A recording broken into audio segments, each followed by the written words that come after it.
Kozhikode amoebic മസ്തിഷ്ക ജ്വരം ബാധിച്ച് യുവതി മരിച്ചു. ചെങ്ങോട്ടുകാവ് കൂഞ്ഞിലാരി സ്വദേശിയായ 39-കാരിയാണ് മരിച്ചത്. ചേതനുണ്ട് വിശദാംശങ്ങളുമായി.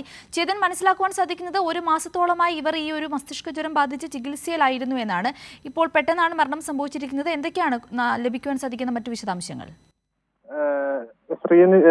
സിന്ധൂരി, അല്പസമയം മുമ്പാണ് ഈ കോഴിക്കോട് ഈ അമീബിക് മസ്തിഷ്ക ജ്വരം ബാധിച്ച ഒരു യുവതി മരിക്കുന്നത്. ചെങ്ങോട്ടുകാവ് കൂത്തിലാരി സ്വദേശിനിയാണ് മരിച്ചത്. 19 വയസ്സാണ് പ്രായം. ഇദ്ദേഹം ഒരു മാസത്തോളം കോഴിക്കോട് മെഡിക്കൽ കോളേജ് ആശുപത്രിയിൽ ICUവിൽ ചികിത്സയിലായിരുന്നു. വിദേശത്തു നിന്ന് അടക്കമുള്ള മരുന്നുകളൊക്കെ എത്തിച്ചു ഫലപ്രദമായ ചികിത്സയൊക്കെ നൽകിയെങ്കിലും മരണം ഇപ്പോൾ സംഭവിക്കുകയായിരുന്നു. കഴിഞ്ഞ വർഷവും സമാനമായി കേരളത്തിൽ ഈ അമീബിക് മസ്തിഷ്ക ജ്വരം ബാധിച്ച് മരണം സംഭവിച്ചിരുന്നു.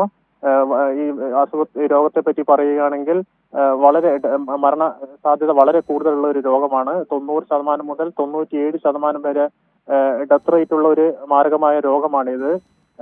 ഈ വൃത്തിഹീനമായ സ്വിമ്മിംഗ് പൂളിലൂടെയും അതുപോലെ തന്നെ കുളത്തിലൂടെയും കാണപ്പെടുന്ന അമീബ മൂക്കിലൂടെ തലച്ചോറിലേക്ക് പ്രവേശിച്ചാണ് ഈ രോഗം ഉണ്ടാക്കുന്നത്. ഏതായാലും കനത്ത ഒരു ജാഗ്രത പാലിക്കേണ്ട ഒരു സമയമാണ് ഇത്.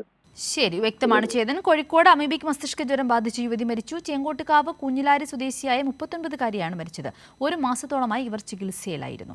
ചേതൻ സാജനാണ് വിശദാംശങ്ങൾ നൽകിയത്.